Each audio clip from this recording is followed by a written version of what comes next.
All right, this is a song that I wrote about you, and soon they're going to make a movie about our story. Are you ready? Oh my God, yeah. I'm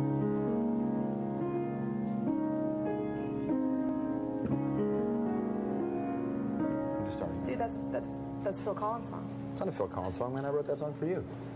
You sure? Yeah. No, that's Phil Collins for sure. What have you got? Huh? What do you got? All right, I wrote the song for you. Okay.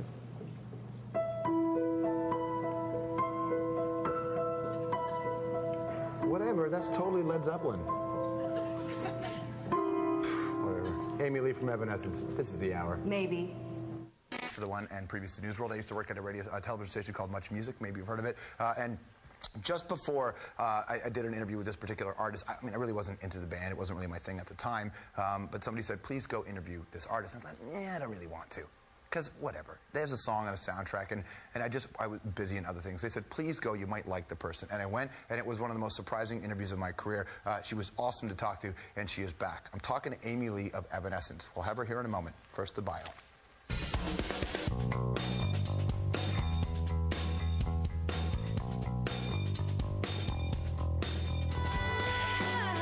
Let's talk with Amy Lee, lead singer of Evanescence. You know them, gothy pop band from Little Rock, Arkansas that made it big.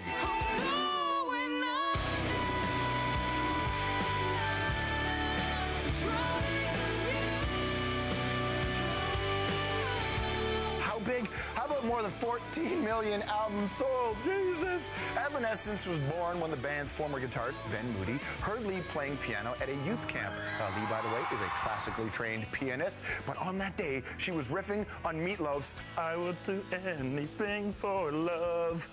But Ben didn't hold that against her. He still wanted to make music with her. Originally, Evanescence was considered Christian rock, but the band made it clear they did not want to be part of that scene. Their first major label album, Fallen, spent 43 weeks on the Billboard Top 10 and won the band 2 Grammys. Not a bad start.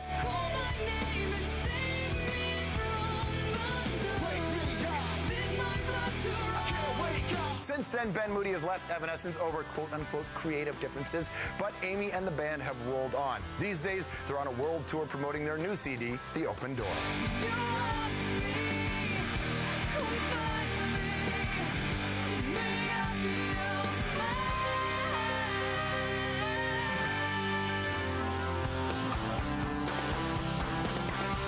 All right, and here she is, Amy Lee from Evanescence. How are you? Good.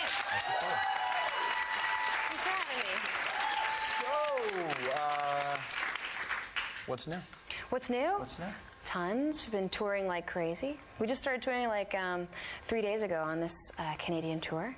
And it's big and awesome. It's in these like huge arenas, and it snows on stage. That's the big secret, but it's not a secret anymore. It snows on stage? It snows because there's not enough snow out here. There's no snow out here. We're bringing the show indoors. Well, the snow indoors to the show. I think somebody should have told you that we don't really like the snow in Canada. At least not that That's much. why I come here. Fair enough.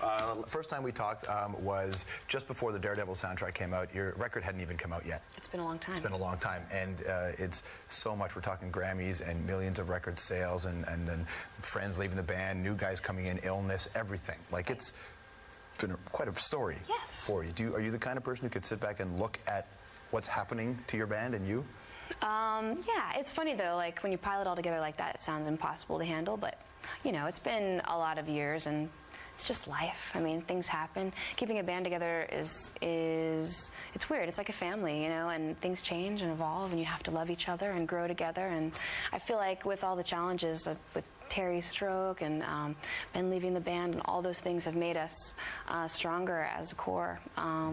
Terry's doing really great, and I don't know, that was a big wake-up call for us. I feel like we all value our lives a little more. And for people who don't know the story, Terry comes in the band, who was in another great band before, they're called Cold, and suffers a stroke, and he's a young man. Yes. And as you were saying before, he has to relearn a lot of stuff, doesn't he? Yeah, he kind of had to start from the beginning because we just finished recording all the guitar tracks like 2 days before he had the stroke, which is a weird, crazy, I don't know, miracle.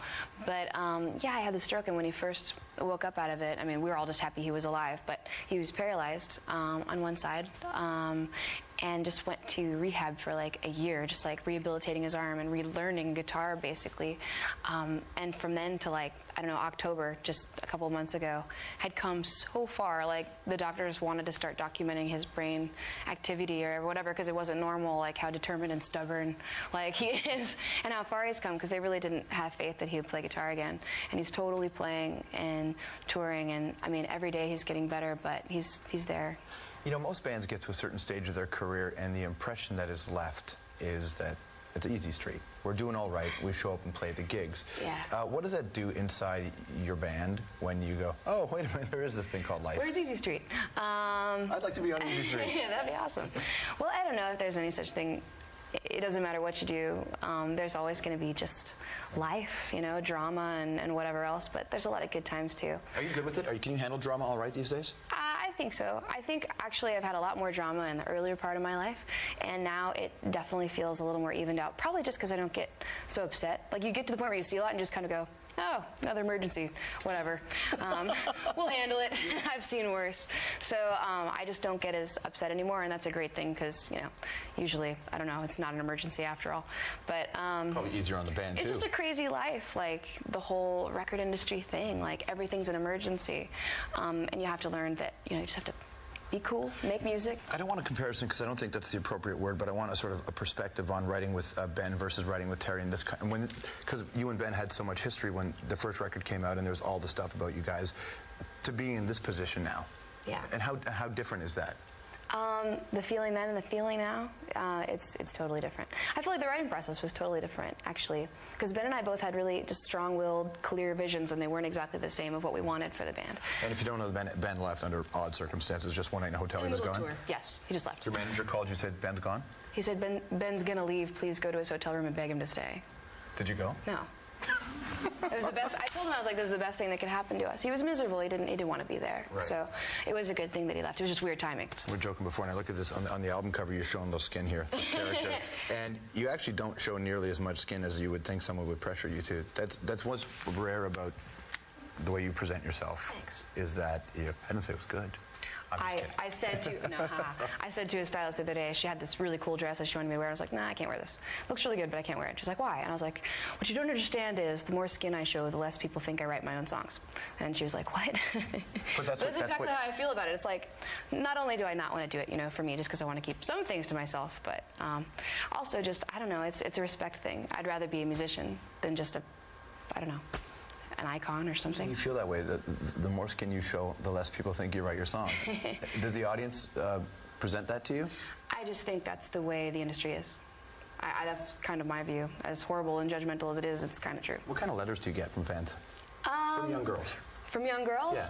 All kinds. A lot of people want to share their experiences with me, especially the things that have been hard for them, and just vent stuff and get it off their chest. So it's like writing to a Dear Abby or whatever, which is cool, but at the same time, sometimes it's a little like, oh, this is a lot to handle, you know, some of it's really, really hard. But I feel like they're all my little sisters. I'm the oldest in my family, and I've got two younger sisters who are teenagers, and I love them, and I always take that role, you know. So it's cool playing to the crowd because them, and a lot of it just feels like I'm playing to my peers, like I've been there, been there, you're just like me. But do their letters and the relationship that you have with them affect the way you do what you do, how you present yourself? It just makes me realize how sensitive they are, and that it is kind of important what I do and the way I do it, and I'm doing this for me, I really am, but at the same time I'm doing it for them, not just the girls, but all the fans. It's cool. I don't know, I feel like it's me being able to go back in time to myself as a teenager when I was having a really hard time and make it a little bit better. Who'd you listen to when you did? Bjork a lot, because she was just really creative and inspiring. I loved Soundgarden, I loved Nine Inch Nails, I really loved Nirvana a lot. What do you say about Hard Time? What do you mean? Hard time? When you go back, yeah. High school's impossible. I mean, isn't high school horrible? Sorry, but I don't mean school, I don't mean trying to learn, like, yeah, that's cool, stay in school, but, like, I don't know, people are mean in high school. Like, it's just hard. Everybody's so hard on you and judgmental, and everything's not good enough, and it's like, a lot of people don't realize, I think most people in the high school, whatever, don't realize that there's another world out there beyond high school that's way better. And it does get better, but you don't know because you haven't been there. I've always thought when people say high school is the best time of your life, or said by people who hate their lives now. Yeah. Nice to see you, Amy. Thank you very Thanks much. a lot. Amy Lee from Evanescence, everybody. Thanks, When the hour returns, we'll get into this.